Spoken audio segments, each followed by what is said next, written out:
అందరికీ నమస్కారం అండి. Welcome to my YouTube channel. నా పేరు పీజే రఘురంజిత్. కంటెంట్‌లోకి వెళ్తే ఇవాళ మనం పవన్ కళ్యాణ్ గారు ఎమ్మెల్యే అయిన తర్వాత పిఠాపురానికి సంబంధించి ఏం చేశారో చర్చించుకుందాం, మాట్లాడుకుందాం. పిఠాపురం గురించి మనం మాట్లాడుకుందాం. మనం మాట్లాడే ప్రాసెస్‌లో ఆఫ్‌కోర్స్ పులివెందుల ఎమ్మెల్యేగా పులివెందుల ఏం చేశారు జగన్మోహన్ రెడ్డి గారు అన్న అంశాన్ని కూడా నేను ప్రస్తావించే ప్రయత్నం చేస్తాను. పిఠాపురంలో పవన్ కళ్యాణ్ గారు ఎమ్మెల్యే గెలిచి 6 మంత్స్ అయింది. నేను ఇప్పటిదాకా నాకు తెలిసినంత వరకు అంటే నేను చూసినంత వరకు ఏ ఎమ్మెల్యే కూడా సెల్ఫ్ ప్రోగ్రెస్ రిపోర్ట్ చేసుకోవాలి. అంటే 6 నెలల్లో నేను గెలిచిన తర్వాత ఇదిగో నేను ఇది చేశా, ఇదిగో ఇట్లా ఉందని చెప్పి ఆయన చూపించుకునే ప్రయత్నం ఎవరు చేయలే. ఏ శాసనసభ్యుడిని నేను చూడలేదు. పవన్ కళ్యాణ్ గారు చేశారు అది. ఒక్క శాసనసభకు సంబంధించిన ఇష్యూనే కాదు ఇది. అంటే ఒక కాన్స్టిట్యుయెన్సీకి నేను ఏం చేశాననే కాదు, అని శాఖలకు ఏం చేశారన్నది కూడా చెప్పారు. నేను దానికి సంబంధించి చాలాసార్లు వీడియోల్లో నేను ప్రస్తావించాను.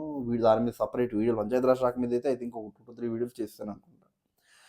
సో మనకి ఎన్విరాన్మెంట్కి సంబంధించి, ఫారెస్ట్ డిపార్ట్మెంట్కి సంబంధించి వీడియోస్ చేశాను నేను. సైన్స్ అండ్ టెక్నాలజీ నేను దాని గురించి మాట్లాడలేదు, దాని గురించి నేను మాట్లాడతాను. సో నేను దాన్ని టచ్ చేశా. బట్ పిఠాపురంకి సంబంధించి దాని గురించి నేను ఎప్పుడు మాట్లాడలేదు. సో పిఠాపురంలో పవన్ కళ్యాణ్ గారు భీమవరం నుంచి పిఠాపురంకి వెళ్ళి పోటీ చేసి అక్కడ 70,000 ఓట్ల మెజారిటీతో గెలిచిన తర్వాత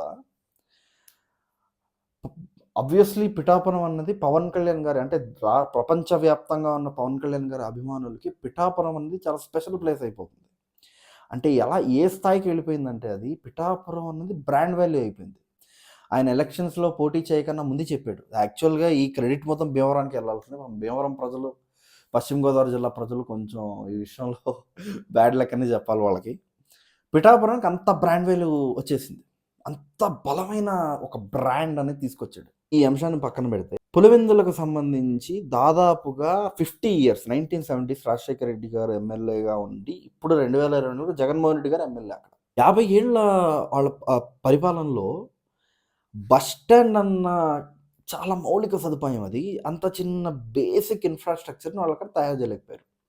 2022లో ఇదిగో బస్ స్టాండ్ ఇలా ఉంది, మీ నాన్న ముఖ్యమంత్రి, ఇప్పుడు నువ్వు ముఖ్యమంత్రి, ఇంకా పులివెందుల ప్రజలు బస్ స్టాండ్ లేక కష్టపడిపోతున్నారని చెప్పి జన సైనికులు దుయ్యబడితే తర్వాత బస్ స్టాండ్ చేశారు అక్కడ, కొత్త బస్ స్టాండ్.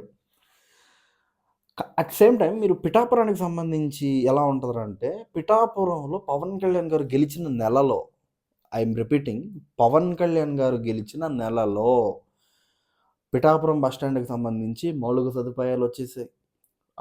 అంటే పాడుబడిపోయిన కుర్చీలు ఇవన్నీ పోయాయి. అంటే విశాఖపట్నం, భీమవరం, నరసాపురం అట్లా బోర్డ్స్ అన్నీ కూడా కొత్తవి మారిపోయాయి. అక్కడ అంటే బస్ స్టాండ్కి ఎదుట ఆ చెట్లు, ఆ పొదల్లో గాంజా కొట్టే చాలామంది ఇట్లా డ్రగ్స్ తీసుకునే వాళ్ళు వచ్చేవాళ్ళు. వాళ్ళకు అది కూడా అలవాట్లు పోయాయి.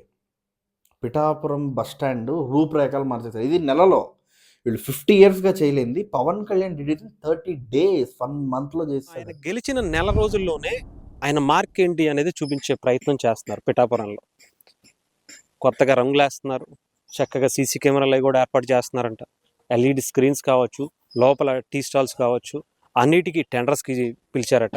ముఖ్యంగా పెయింట్లు కానీ, రంగులు కానీ, మిగతా ఇక్కడ దగ్గరలో ఉన్నటువంటి అంటే అసలు బస్ స్టాండ్ అంటే ఒక 10 మంది వచ్చి ఇక్కడ స్టూడెంట్స్ కావచ్చు, లేదంటే ప్రయాణికులు కావచ్చు, ఇక్కడ టూరిజం ప్లేస్ కాబట్టి పిఠాపురంలో ఆధ్యాత్మికంగా అటు కుకుటేశ్వర స్వామి, మన దత్తాత్రేయ స్వామి, ఇంకా అనేక ఉప్పాడ బీచ్ కావచ్చు, అనేక అవకాశాలు ఉన్నాయి ఇక్కడ రావటానికి, పర్యాటకులు రావడానికి. కనీసం బస్ స్టాండ్కి చూస్తే అసలు ఒక రోజు వస్తే, ఫస్ట్ రోజు నేను వస్తే అసలు బస్ స్టాండ్కి రావాలంటే ఇది బస్ స్టాండా, ఎవరన్నా దొంగతనాలు చేసేవాళ్ళు ఉంటారేమో, లేదంటే అసలు ఒక లేడీస్ అయితే కొంతమంది భయపడిపోయిన పరిస్థితి కూడా కనిపించింది అప్పట్లో. ఇది నాయకత్వం అంటే. ఇది కాకుండా నేను ఎప్పుడూ కూడా జగన్మోహన్ రెడ్డి గారు పులివెందులకు సంబంధించిన అభివృద్ధి గురించి మాట్లాడింది నేను వినలేదు. ఒకవేళ మాట్లాడుంటే ప్లీజ్ కరెక్ట్ మీ. అంటే నేను చూడలా, అందుకని అంటున్నాను, నేను చూడలా. ఒకవేళ అలాంటి వీడియోస్ ఏమన్నా మీ దగ్గర ఉంటే మీరు దయచేసి ఆ వీడియోస్ నాకు షేర్ చేయండి, నేను చూస్తాను అది కూడా. ఎందుకంటే ఆయన పులివెందులకి క్రిస్మస్కి తప్ప ఎప్పుడు పోయినట్టు కూడా నాకు గుర్తులేదు. కొంచెం ఫన్నీగా ఉండొచ్చు కానీ ఇది ఫ్యాక్ట్. ఇది క్రిస్మస్కి తప్ప, లేకపోతే నాన్నగారి వర్ధంతికో వాటికో తప్ప పులివెందుల్లో ఆయన తిష్టేసుకుని కూర్చునేది నేను చూడలేదు, ఇప్పటిదాకా చూడలే. పులివెందులకి ఆయన ఏం చేశారన్నది నేను చూడలేదు. పులివెందులు అన్న బ్రాండ్ వాల్యూ పిఠాపురంకి పవన్ కళ్యాణ్ గారు తీసుకొచ్చిన బ్రాండ్ వాల్యూని చూసారా? ఆ బ్రాండ్ వాల్యూ అన్నది పులివెందులకి జగన్మోహన్ రెడ్డి గారు తీసుకొచ్చారని నేను అనుకోవట్లేదు. ఎందుకంటే కడప జిల్లాలో ఒక నియోజకవర్గం లాగా ఉంది అంతే. తప్ప దానికి పవన్ కళ్యాణ్ గారు తీసుకొచ్చిన బ్రాండ్ వాల్యూ తీసుకున్నారా? ఓకే, ఇప్పుడు మనం పవన్ కళ్యాణ్ గారు 6 నెలల్లో ఇది గుర్తుపెట్టుకోవాలి.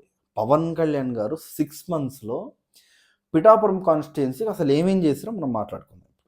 పిఠాపురం డెవలప్మెంట్‌కి సంబంధించి పిఠాపురం డెవలప్మెంట్ అథారిటీ అని చెప్పి పిఠాపురం ఏరియా డెవలప్మెంట్ అథారిటీ అని చెప్పి ఒక బోర్డ్‌ని ఏర్పాటు చేశారు పవన్ కళ్యాణ్ గారు. పిఠాపురంలో 30 పడకల ఆసుపత్రి ఏదైతే ఉందో దాన్ని అప్‌గ్రేడ్ చేస్తూ దాన్ని 100 పడకల ఆసుపత్రిగా దాన్ని చేస్తూ అక్కడ ఉన్న మౌలిక సదుపాయాలకు సంబంధించి నిర్ణయం తీసుకోవడం జరిగింది. దానికి బడ్జెట్ 39 కోట్లు బడ్జెట్ దానికి కేటాయించారు. నార్మల్‌గా ఇప్పుడు మ్యారేజెస్ కానీ ఇట్లా ఉంటాయి కదా! మ్యారేజెస్ చేసుకోవడానికో ఏదైనా ఫంక్షన్ చేసుకోవడానికో తిరుమల తిరుపతి దేవస్థానంకి సంబంధించిన కళ్యాణ మంటపాన్ని అంటే సామాన్యులకు అందుబాటులో ఉండేలాగా ఒక కళ్యాణ మంటపాన్ని టీటీడీ కళ్యాణ మంటపాన్ని 2 కోట్ల వ్యయంతో అక్కడ ఏర్పాటు చేసే విధంగా నిర్ణయం తీసుకోవడం జరిగింది. పవన్ కళ్యాణ్ గారి డిపార్ట్మెంట్ రూరల్ వాటర్ సప్లై దానికి సంబంధించిన ఇది కూడా గొల్లప్రోల్లో డ్రింకింగ్ వాటర్ ప్రాబ్లంకి తాగునీటి సమస్య కోసం ఆ పైప్ లైన్లు వాటికి సంబంధించిన మరమ్మతుల కోసం దాదాపుగా 72 లక్షలు వ్యయంతో దాన్ని బాగు చేయడం జరిగింది గొల్లప్రోల్లో. పిఠాపురం సంబంధించి కమ్యూనిటీ హెల్త్ సెంటర్లో అసలు మనకి స్టాఫ్ లేకపోవడం, హాస్పిటల్లో స్టాఫ్ లేకపోవడం వల్ల ఒక అసిస్టెంట్ సర్జన్, ఒక మెడికల్ ఆఫీసరు, 3 నర్సులు అండ్ జనరల్ డ్యూటీ అటెండర్‌ని ఏర్పాటు చేశారు. దానికి తోడుగా ఎక్స్‌రేకి సంబంధించిన పరికరాలను కూడా అక్కడ ఏర్పాటు చేయడం జరిగిందండి కమ్యూనిటీ హెల్త్ సెంటర్‌లో. ఆర్ఆర్‌బీహెచ్ఆర్ కాలేజీకి సంబంధించి అక్కడ డ్రింకింగ్ వాటర్ ప్రాబ్లమ్ ఉంటే అక్కడ ఆర్ఓ ప్లాంట్‌ని పవన్ కళ్యాణ్ గారు తీసుకొచ్చే ప్రయత్నం చేశారండి. చాలా ఇయర్స్‌గా గొల్లప్రోలు డంపింగ్ యార్డ్‌కి సంబంధించిన ఇష్యూ ఉంది పిఠాపురంలో.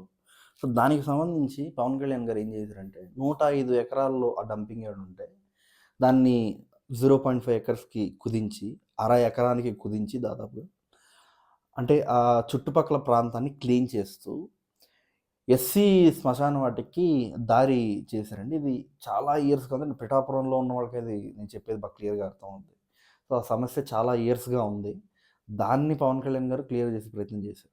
గొల్లప్రోలు ప్రైమరీ హెల్త్ కేర్‌కి వెళ్ళే దారి అంటే వర్షాలు పడినప్పుడు బురదమయంగా అట్లా ఉంటే దాన్ని పవన్ కళ్యాణ్ గారు గుర్తించి దాదాపు 4 లక్షలు కేటాయించి సీసీ రోడ్లు, సిమెంట్ కాంక్రీట్ రోడ్స్ వేయించారండి అక్కడ. గొల్లప్రోల్లో స్కూల్‌లో ప్రాథమికోన్నత పాఠశాలలో 449 మంది విద్యార్థులు ఉన్నారండి అక్కడ. అక్కడ తాగునీటి సమస్య అంటే తాగునీటి సమస్య ఉండడంతో ఇమ్మీడియట్‌గా టీమ్‌ని అది చాలా మీడియా ఛానల్స్‌లో కూడా బాగా వైరల్ అయిపోయింది అది. 4 లక్షల సీఎస్ఆర్ నిధులతో అక్కడ ఆర్ఓ ప్లాంట్ ఏర్పాటు చేసి ఆ ఇష్యూని ఇమ్మీడియట్‌గా క్లియర్ చేయడం జరిగింది. సంక్షేమ బాలికల వసతి గృహంలో 20 ఏళ్లుగా అంటే డ్రింకింగ్ వాటర్ లేదు అక్కడ. దానికి సంబంధించి పవన్ కళ్యాణ్ గారు 2 లక్షల సీఎస్ఆర్ నిధులతో ఆర్ఓ ప్లాంట్ ఏర్పాటు చేశారండి అక్కడ. అంటే డ్రింకింగ్ వాటర్ అనేది పిఠాపురంలో చాలా ఇబ్బందికరంగా ఉన్న ఇట్లాంటి పరిస్థితుల్లో దాన్ని అధిగమించే ప్రయత్నం చేస్తున్నారండి. ఎందుకంటే అది ఆయన డిపార్ట్మెంట్ కాబట్టి ఆయన చాలా క్విక్‌గా చేయగలుగుతున్నాడు.